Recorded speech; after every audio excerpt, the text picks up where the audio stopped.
May Jesus be praised and onward with Mary. Good and holy day to you all, my dear children, in the sacred hearts of Jesus and Mary, and in the most chaste heart of Saint Joseph.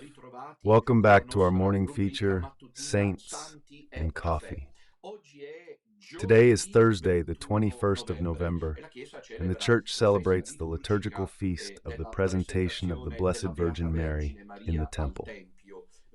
Thank you. A tradition from the apocryphal Gospels, not the canonical Gospels, which tells how Saints Joachim and Anne accompanied the very young Mary.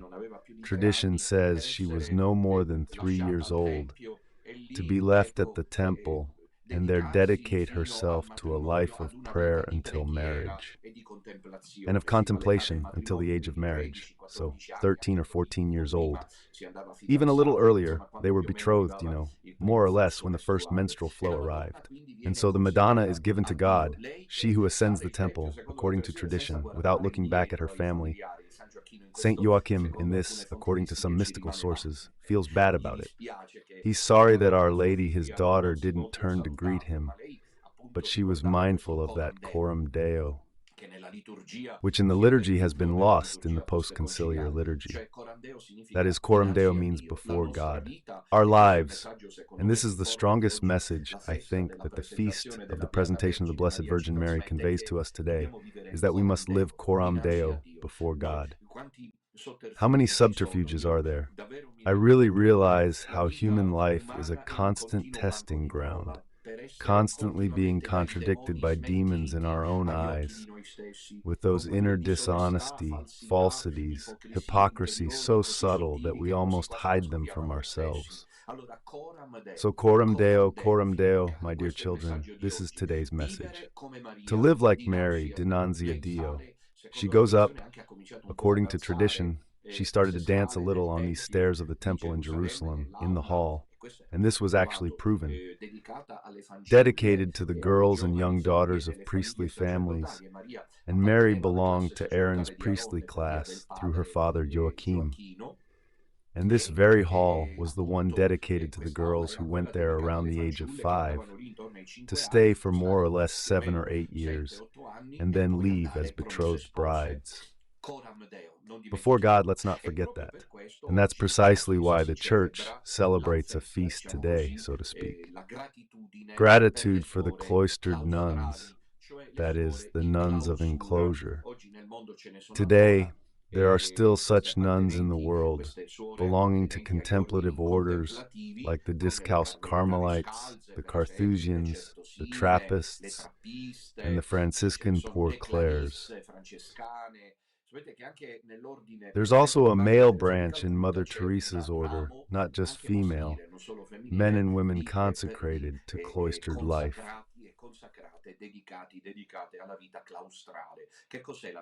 What is the cloistered life?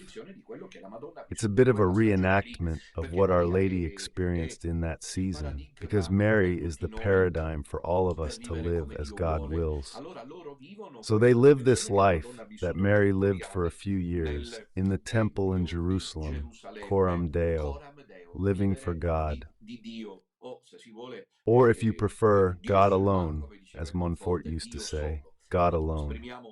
Today, we express our gratitude to these consecrated women, these women who are squandered across the world, like the oil poured onto Jesus' feet in the anointing at Bethany, and yet are so precious because they are Catholic enclaves of faith, where unfortunately there's mention of Bergoglio too. And that speaks volumes about the state or the degradation to which the ecclesial situation has fallen. Thank you to all the consecrated, cloistered nuns who spend their lives like oil in a lamp to live a life of prayer and contemplation. We entrust them all to Our Lady, and we all entrust ourselves to Our Lady today on this Marian feast of the presentation of the Blessed Virgin in the temple, so that we may live. Before God, St. Augustine, commenting on original sin, at one point calls it curvitas Adami, that is, the man who curves in on himself. Mary reminds us of the original direction before God. We were created upright, standing on two legs, with the ability to look at the sky, to lift our faces upwards.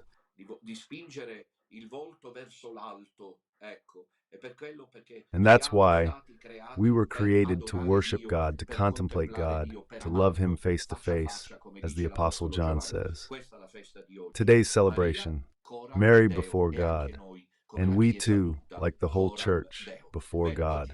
Right, today's Thursday, so tonight at 9 o'clock, don't miss the Thursday episode of The Apocalypse. Evening catechesis is very important. Share the post. Here it is. It's the 13th episode from my book, The Lamb's Symphony.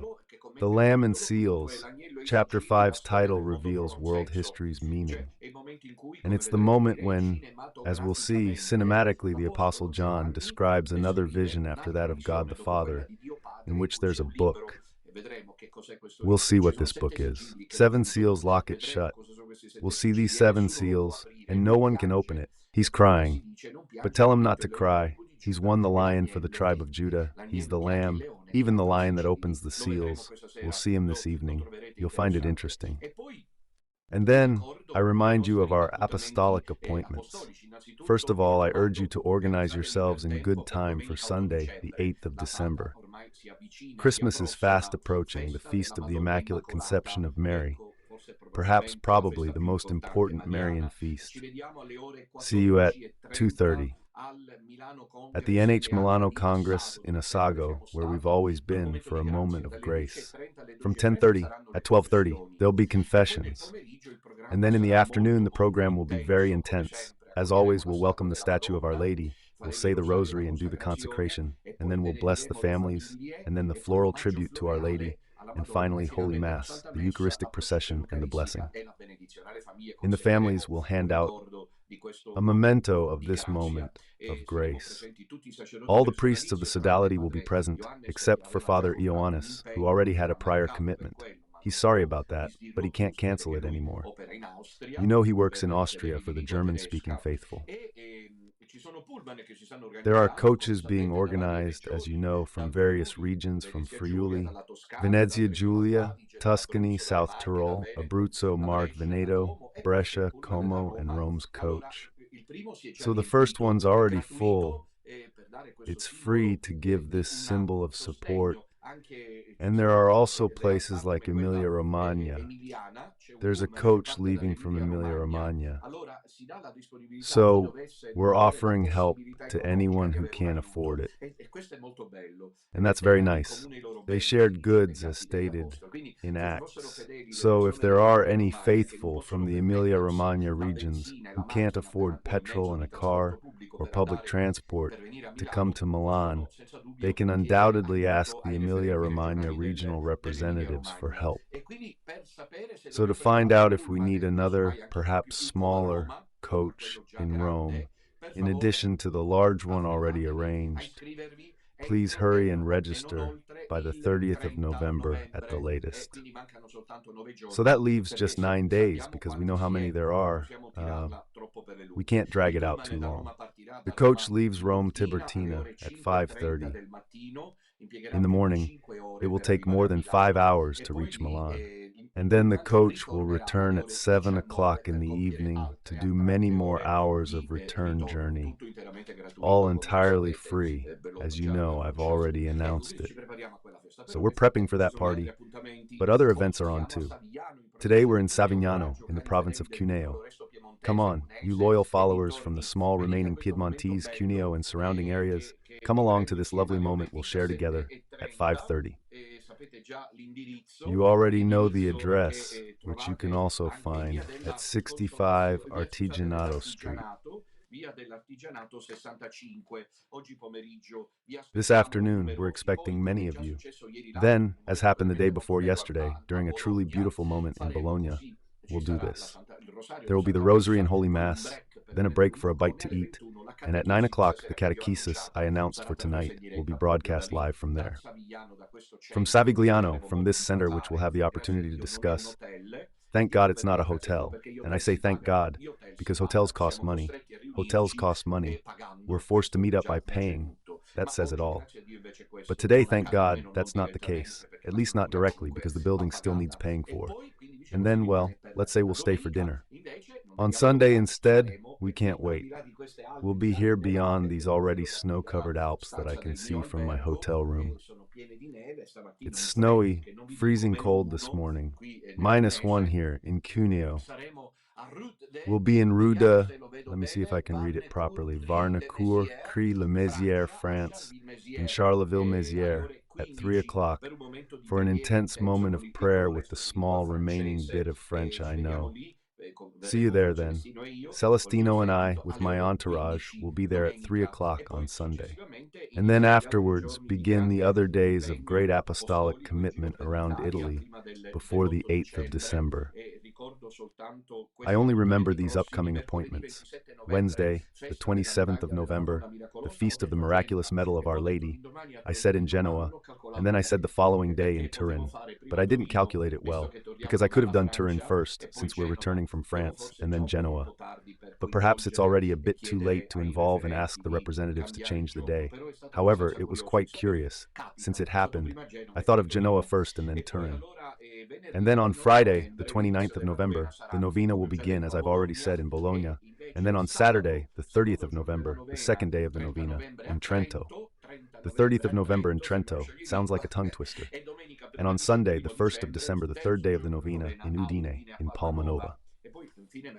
And then finally on Wednesday, the 4th of December, we're in Zurich for this very interesting prayer and reflection meeting with Professor Luca Brunoni, starting at 5:30. So, you can find out more detailed news. Are there regional representatives? Call them at the Radio Domina Nostra central switchboard. They'll give you the phone number so you can contact them if anything comes up. Regional reps. Then today, which is Thursday, reminds me at 4 o'clock of the live prayer on Radio Domina Nostra's YouTube channel, where prayer is always ongoing on Radio Domina, the prayer of the Sentinels of Bethany at 4 o'clock, with the intercession of Blessed Pina Mariano. This group of single and married women, right before God today, which is the feast of the presentation of the Blessed Virgin Mary in the temple, gather to pray, to obtain graces for the priests, graces for the church, graces for souls. Yesterday evening, Don Enrico Berlusconi held his usual Wednesday evening appointment with the biblical catechesis of the Sunday Gospel. It was a most interesting meeting at 9 o'clock. You'll find it on the playlist, and if you haven't listened to it, I think you really should. Right now, though, let's thank Don Enrico for his words. It's clear he's done his homework, and as we know, he's incredibly busy. However, there's a passage from his reflection that I'd like to share with you, which I find very interesting. Starting at minute 39, the director will now play it, and then we'll move on to today's topic, connecting it somewhat to what Don Enrico said last night. The title of today's segment is The Real Big Question to Solve, with a nod to Dr. Cionci'S associates. You'll understand why in a moment.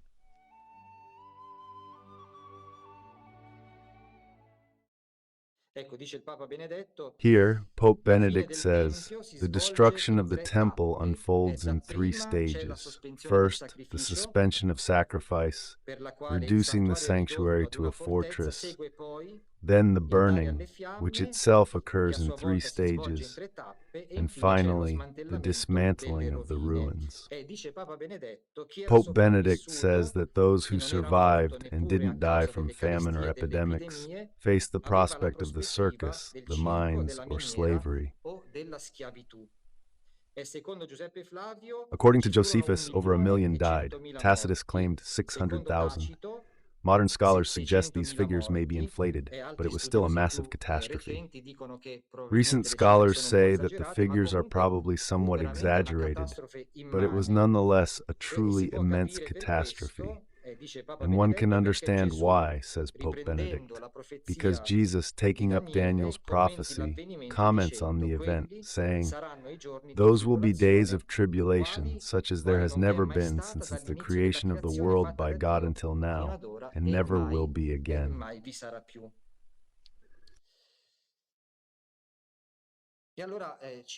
So we ask ourselves, in our current situation, in this time of great apostasy, are we invited by this word of the Lord to flee like Lot, not to look back? Remember,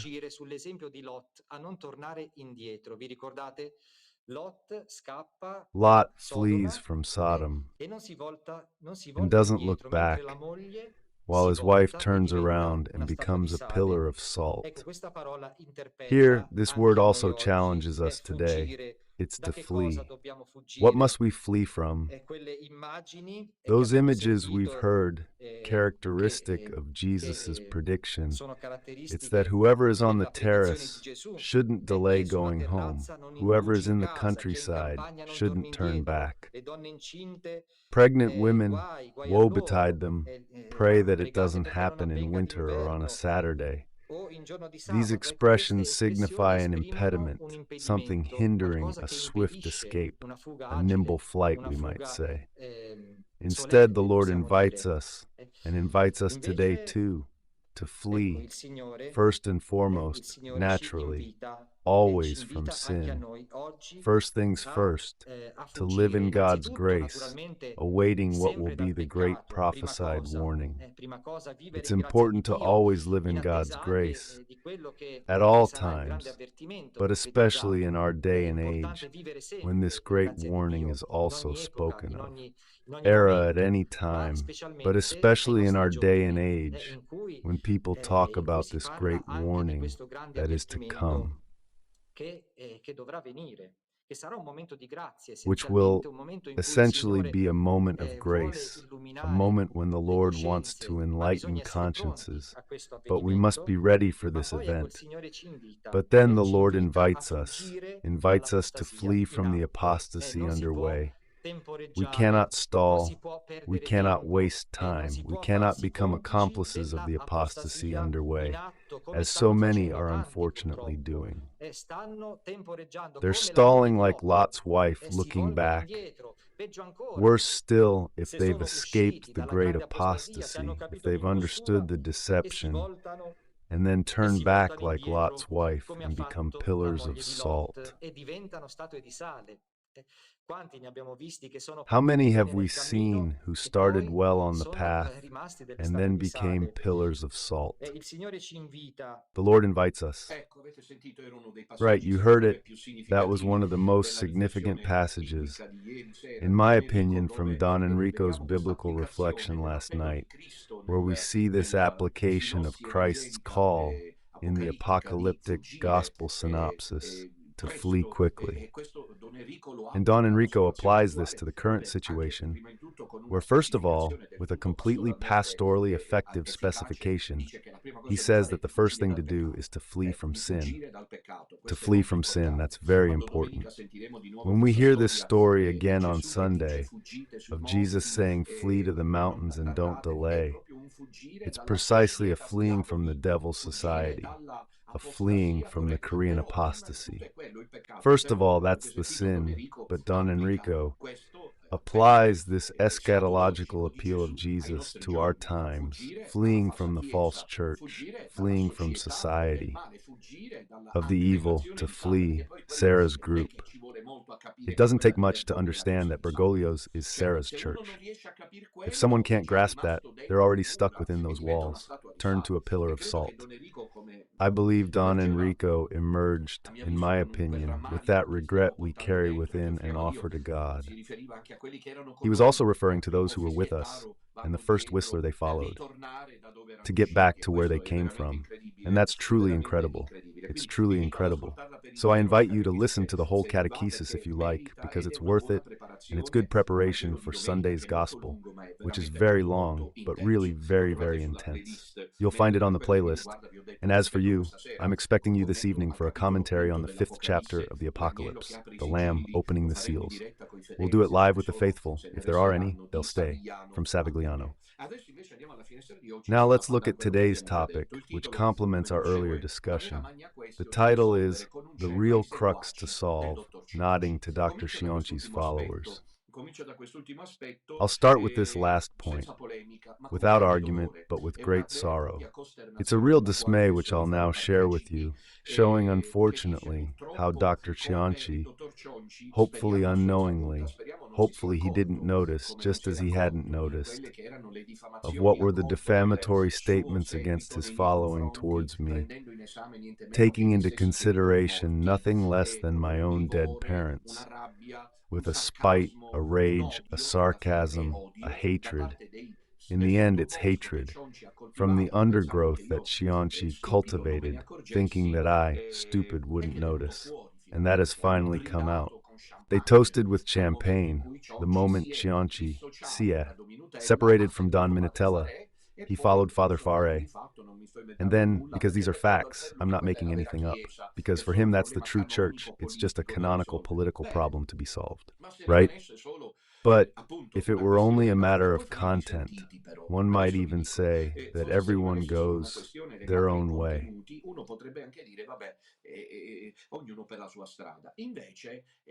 Instead, and I'm not wrong, there's constant evidence that the undergrowth Cionci cultivated was livid against Don Minutella, first of all, and then against the Maria Priestly Association. And the truth will out. The chickens are roosting. Why is it boiling over? Why do these people that Cionci cultivates, or even if he doesn't cultivate them, he hosts them on his channel, come at me so dramatically? I'll tell you why. First of all, I'll tell you that on Saturday, for those who don't know, Cionci, if I understood correctly, is also in France, specifically in Belgium, at a meeting planned for Don Minutella. Look how things are going. Then when Father Fare's outing happened, the organizer, who's into studying St. Hildegard of Bingen, listeria nerves, that sort of thing, ended up spreading the word that Don Minutella isn't coming because he sows hatred, but Dr. Cionci will be there instead. So Dr. Cionci, at this point, in my opinion, should, I apologize, it's not that he should, he doesn't have to, he should try to clarify, first to himself perhaps, and then to others, his position. Let me explain further, and I hope he knows nothing about this, because if he does, it's even more significant. So he dissociates himself from us because we've become, shall we say, Madonna worshippers. He wrote that I see the Madonna, etc. The priests of the sodality are schismatic, etc., etc. But if you didn't know, he's going to a prayer meeting on Saturday, organized by someone and others who follow a mystic. I know no more. Or do I feign ignorance? So I'd like to know, does Dr. Cionci know he's going? Good, I'm not going. I won't be going to those preformed groups that invite me anymore. They're dens, proper dens, where the leader, regardless of whether he sees the Lord or not, wants to act like a commander and exploits the sponsor. Right then, so last Saturday we were supposed to be near Namur, Brussels, that area. But thankfully, thanks to that woman who stopped us from going, because apparently they follow a mystical, supernatural direction from someone in that group who speaks to Jesus. So Dr. Cionci will go to that group. Maybe Father Fare won't go. Maybe Don Cornette will. Do they know about this situation? No, because it would be utterly grotesque if Dr. Cionci, who until today has refused to say whether he believes or not, whether he's an atheist or a practicing Catholic, then goes to a canonical law meeting with a group that follows a mystic. We're really at this point, in my opinion, then they'll take it out on me, but now I'll tell you the level it's reached there. It's grotesque. But there's much worse about the mention of Dr. Cionci'S followers. Regarding Dr. Cionci'S followers, yesterday I limited myself, you all know my limitations and resources, to a descriptive overview.